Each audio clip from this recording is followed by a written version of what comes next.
Hello, my name's Gary Robson. I'm a former president of the ISBT. From 2019 to 2020, I served as the Society's president, and I'm delighted to welcome you to the Beverage Trends 2021 webinar series. ISBT is co-hosting the series with ProPak Asia, and we are delighted to announce the expansion of the ISBT into Asia Pacific, where we will be attending ProPak Asia 2021. For more information, please go to the ProPak Asia website, where you will find the link to the ISBT. I would like to introduce to you my colleague Manus Mitchell, who is also the former president of the ISBT, and he served 2020 to 2021. Manus will give you an introduction to the Society and the benefits and what it can do for you. Thank you very much for your time, and I look forward to meeting you all in person at ProPak Asia and the ISBT Asia Pacific event. Thank you. Okay, so welcome to everybody. Let me just share the deck. So my name is Manus Mitchell. I am Vice President of Operations of BevTech, and also Director of Quality Transformation at PepsiCo.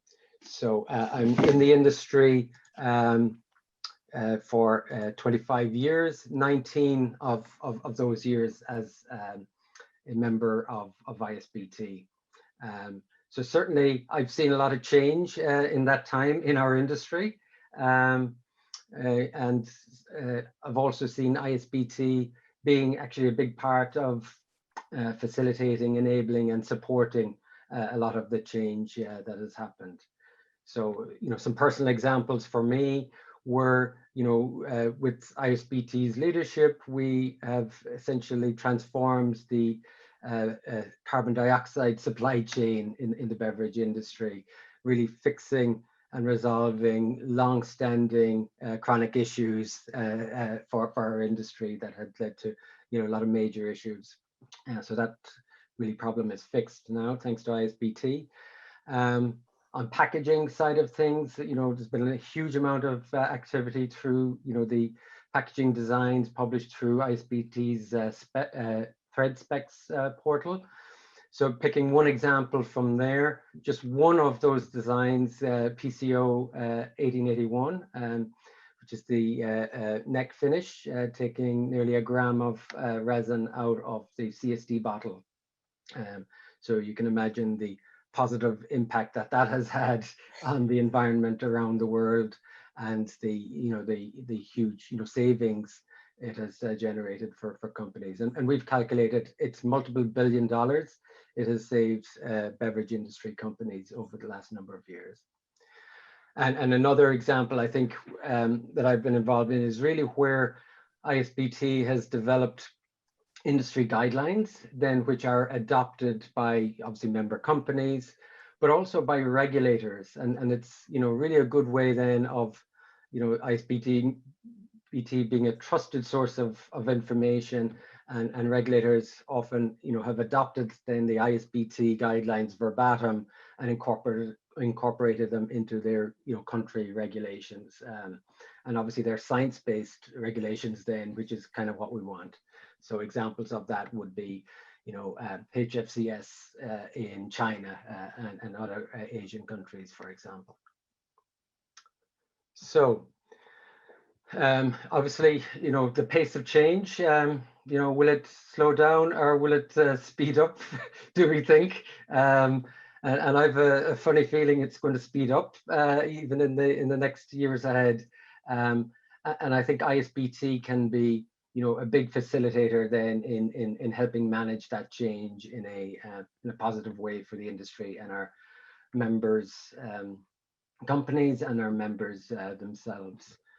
So I'm not going to kind of labor this slide, but if you just look on the right hand side, there's Greta Thunberg, one individual with the limited resources that she has had, and just think, she's been able to, mobilize the masses to a particular agenda. So I think with the resources you guys have, individually and with your companies, and with the support of ISBT, a lot is possible in terms of how we can manage, change positively in our industry to everybody's benefit. So an important, aspect then of ISBT, this is a society where we have a lot of our, what I would say is, big competitors on the high streets, but also, when they come together, then often, can collaborate very effectively. And the antitrust policies are critical to make this happen. So, definitely watch out this week, and in all of your interactions with ISBT, definitely any discussions that concern, prices or anything related to prices, or anything to do with production volumes, constraints to production, things like that are, not to be discussed in ISBT forums. So, and often a rookie mistake is, when they see a nice, really cool new technology, how much is it? And clearly those kind of discussions would be cut off very quickly in forums like ISBT. So more information, can be obtained from ISBT's website on the antitrust policies. So I'm going to get into, who is ISBT, what committees are there, and really, focus on, how do you get the most out of your membership, and how do you get the most out of BevTech next week. So ISBT, so who we are, and really, we're a non-profit organization that's focused on the, primarily on the scientific and technical aspects of the beverage industry, with the mission to enhance the promotion, development, and dissemination of knowledge relating to the art and science of beverage technology for the betterment of the beverage industry. So it's a society of individual members. So that's kind of a thing of note. We don't have corporate memberships as such. So there are individual members, coming from 50 different countries, and this society has been in operation for close to 70 years. So it is organized around technical committees, the technical aspects of it. I'll talk more about that shortly. And I've kind of alluded to it already. There's really trusted technical content comes out of the society, whether it's test methods, voluntary standards, which in effect become the industry standards, and training, wonderful training capabilities as well. And companies like my company, PepsiCo, and many other companies adopt ISBT guidelines almost verbatim and incorporate them into our internal standards. Other societies take ISBT guidelines and use them. And as I've mentioned, as many governments around the world have taken ISBT guidelines and incorporate them into laws. So as I've mentioned, it's technically focused, and there is no other equivalent technically focused society in the beverage industry. And quick snapshot then of the what the society produces. Industry thought leadership. So there's a lot of industry issues discussed, and then collaboration. How do we go about resolving them? We're better together rather than fighting some of these battles on our own. Industry voluntary guidelines, which in effect become viewed as industry standards. There's a huge amount of technical information from, if you take, BevTech, all of the proceedings of this year's BevTech US will be available to review. So a topic like that might be useful next year as well. You can still look it up. All of the other international BevTech meetings, those proceedings are available. and going back the 67, 68 years of similar types of technical content. So if an issue pops up, chances are it's been discussed at an ISBT forum already, and there's some good technical content there to at least help you get a start on an issue. So if you have arsenic in your water issue, or bromate or anything like that, there'll be huge amount of technical content on all of those that you can draw on to get you going. There's a beverage industry resource guide I'm going to talk about shortly. Obviously, there's a lot of conferences like the ones that you've signed up for. The education content is just growing and growing now, and Beverage Institute by ISBT is really the place now the beverage industry goes to for its technical education content. And there's a lot of opportunities, I think, for you to grow your career either by knowing the business codes in terms of what you learn, but also there's a lot of leadership opportunities within ISBT so that you can potentially play a industry leadership role as well as an internal company leadership role. So definitely get involved in the society would be my main piece of advice for all of you. ISBT is affiliated with many other organizations, so a lot of the beverage industry, typically kind of more lobby groups, a lot of manufacturing groups around the world, like the Contract Packers Association as an example, and then a lot of the ingredient and packaging groups around the world, and fountain beverage dispensing group, the IBTEA, as examples.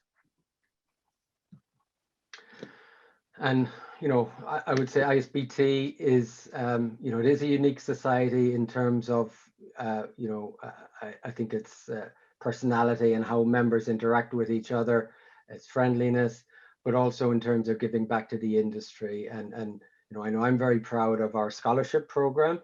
We now have 4 scholarships awarded each year to individuals that are outstanding students that have shown an interest in pursuing a career in the beverage industry. And you can see pictures of our 2021 scholarship recipients. I think a great example really showing the benefits of this program is one individual that's gone through this program. Some of you may know him, Zen Kramer, who was a ISBT scholarship recipient. We brought him then to BevTech. He presented at BevTech. He ended up doing an intern with one beverage company at PepsiCo, and then he ended up getting hired by Coke and has had a great career so far at Coke. And he ended up being chair of one of our technical committees. So, to be able to see somebody grow and develop, and ISB to be able to support that type of career growth is a wonderful thing. So I've mentioned, the society is organized around the 9 technical committees, which are beverage gases, beverage operations and processing. So that's more the, the manufacture conversion process, beverage and ingredient R&D. So the R&D side of things, sweeteners, sanitation and microbial control, packaging technology, quality, retail equipment and fountain technology, and water quality and treatment.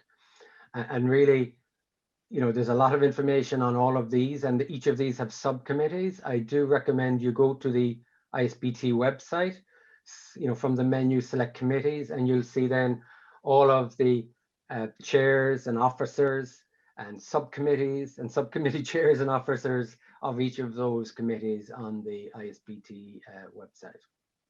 And these committees and subcommittees are the ones then that produce all of the voluntary industry guidelines, the education content, the scholarly forums, and really all the value content that ISBT produces. So what's the, how do you leverage your membership? And by being a member of ISBT, you now have access to all of ISBT guidelines and proceedings free of charge. So there's over 53 industry manuals and guidelines. I mentioned about the ISBT thread specs drawing files, so you have access to those.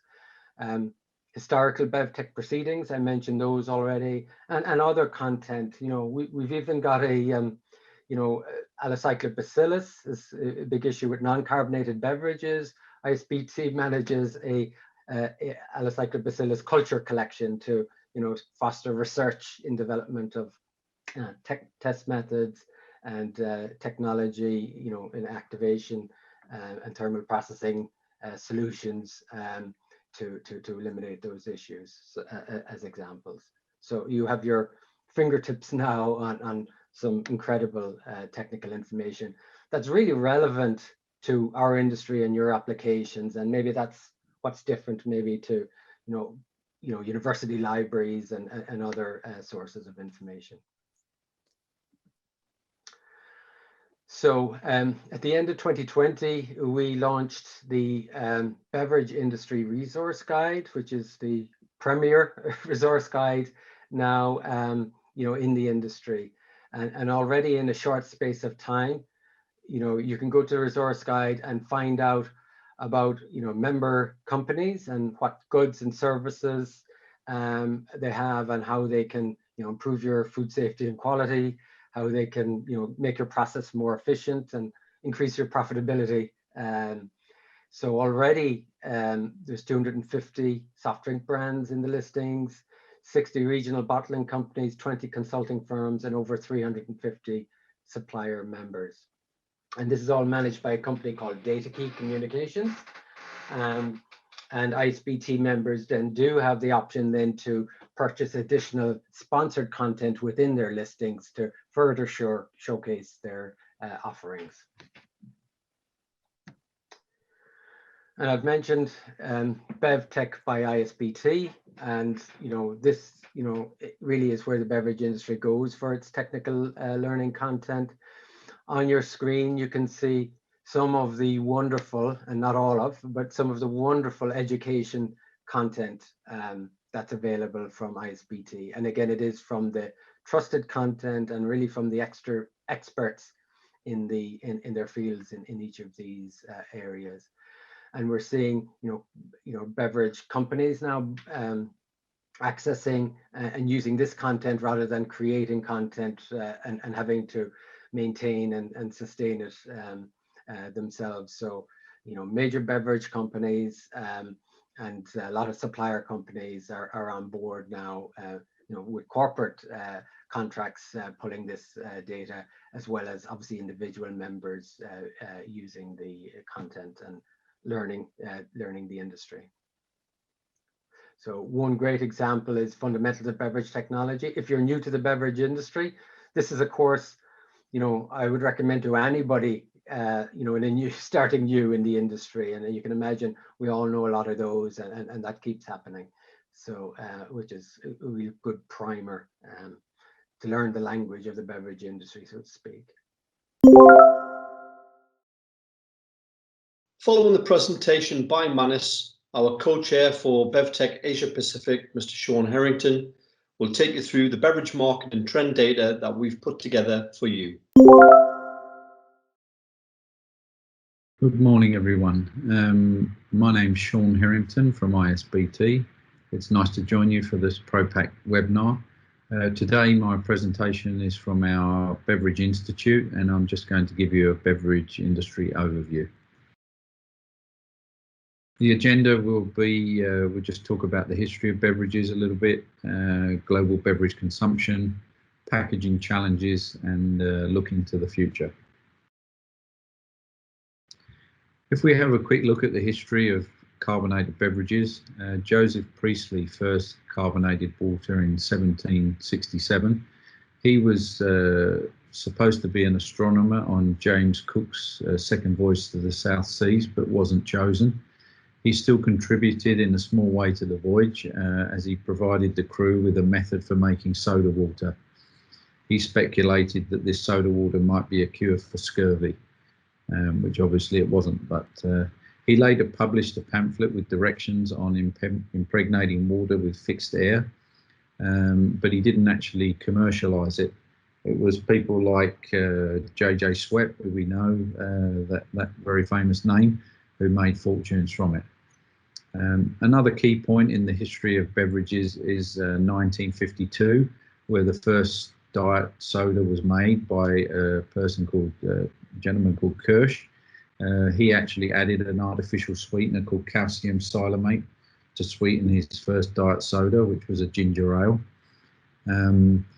You can also see from here that the consumption of beverages is gone up exponentially. 1970s, there was around 2.4 billion gallons globally, where in 2015 that's increased to 12.76 billion gallons. So the market is increasing all the time. What kind of beverages are we talking about? If you categorize the beverages, it's always a challenge, especially as the boundaries are becoming ever more blurred. On the screen at the moment is a common way to categorize the different types of beverages that we are used to today. Just to look at the global market share, you'll see that the Asia Pacific region, our region, is a huge portion of that. Asian soft drinks or the soft drink market here is determining the growth potential of the global soft drink market. You know, larger populations in Asia with growing economies. If you take the example of the USA, for example, has 3 urban areas with a population over 8 million, like New York, Los Angeles, Chicago, where in Asia we've got 25 of those and 11 of them are in China. So we're impacting greatly on the global market trends. If we look at the beverage categories, you can see that the largest portion of that pie chart is packaged water, followed by carbonated beverages. But now there are also a lot of smaller sectors, different types of beverages that are coming onto the market and becoming trendy with the consumer. If we look at global beverage consumption, you can see that's also been changing over the years. The dynamic of what people are drinking is changing. You know, bottled water has overtaken carbonated soft drink a long time ago. The next chart that I've got shows that pivotal point, which is in 2015, where carbonated soft drinks had a volume growth to just 1%, where water had a growth of 6% at that same time. So even though carbonated soft drinks are not going away, there's no real growth at the moment in that kind of product. So traditional products are tending to be on the decline, like carbonated soft drinks and fruit-based beverages. We can attribute that to sugar and high fructose corn syrup concerns with the consumer. And products that are on the increase are things like added value waters, ready to drink coffee, energy drinks, sports beverages, tea, etc., that are going to give the consumer health benefits. Bottled water is still a big part of the market, as I mentioned before, and that doesn't seem to be going away. Why is carbonated soft drink consumption declining? A portion of it is because people are tired of drinking them. Mainly it's because of health benefits or the perceived health benefits of the other types of beverages, and a lot of consumers are switching from CSDs to other types of beverages. The food and beverage companies in the market, if you look at this eye chart, it's basically showing that most of the brands that we're consuming these days are owned and operated by 10 companies. Those 10 companies tend to switch those brands around a little bit, but it's really those 10 companies that are controlling most of the food and beverage that we're buying today. The companies to watch out for are the craft soda guys. I mean, this trend has happened in the beer industry and it's now happening in the soda industry. So you're seeing more and more small players coming to market with different types of beverages, attracting consumers to buy their kinds of products. And also the bigger soft drink companies are bringing out these craft type brands as well, which have unique beverages, seasonal, regional type beverages and products in them. This slide's just showing the evolution of beverage choices. You can see back in the 70s, we didn't have a lot of choice when it came to what we were going to drink. It was either a carbonated soft drink, a juice, milk or tea or coffee, something like that. If we move forward to the 2000s, there's a huge amount of choice of what we can drink today.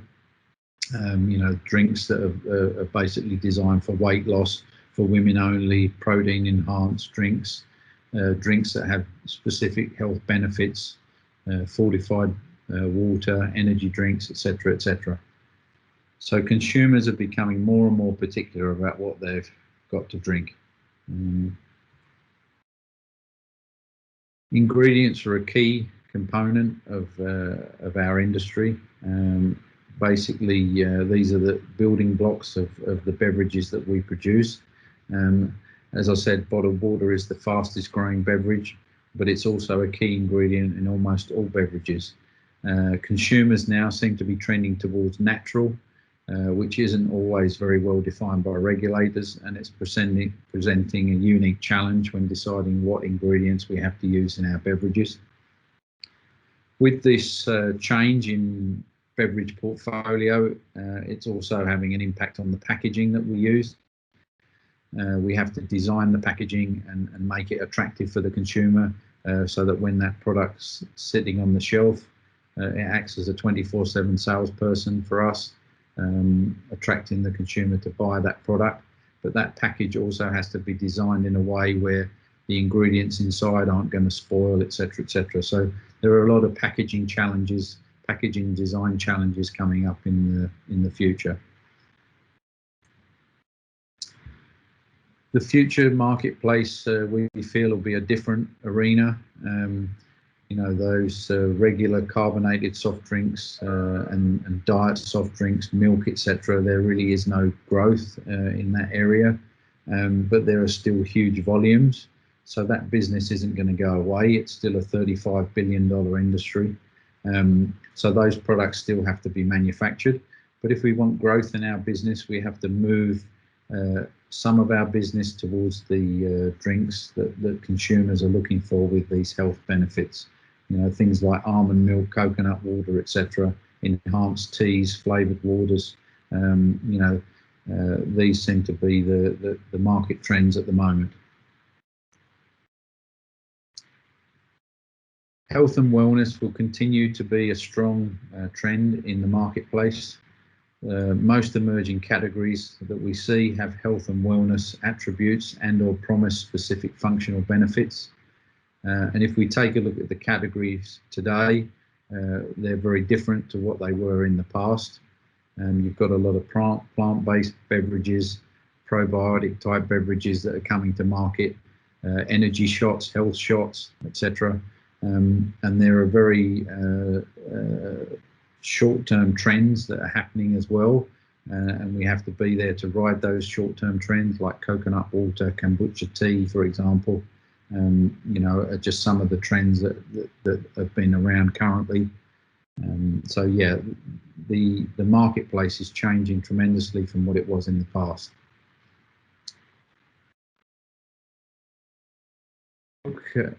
Is rebranding to expand itself in the market. It's currently advertising and touting milk as a great source of protein, chocolate and flavoured milk as a great energy source, products like drinkable yogurt, single serve on the go packaging. But milk also has competitors. So, you know, almond milk is very much on the rise, oat-based milk, soya milks, etc. Are becoming more and more popular these days. So just in summary, we really don't know the short and long-term impacts of COVID. They're still to be determined. But one thing we do see is consumers are leaning more towards health and wellness-based products. It's a very dynamic business and changing very rapidly, and our businesses have to be designed to adapt to those changes quickly. There's still a massive volume of consumption. You know, that hasn't gone away. It's still there and it's still increasing. You know, refreshing beverage products that people are looking for with health and fruit-based type products. It's very, very on trend at the moment. one thing's for sure, that the consumer is driving those changes. They're making their choices, and they're not doing as they did in the past, stick to their brand and stick with it forever.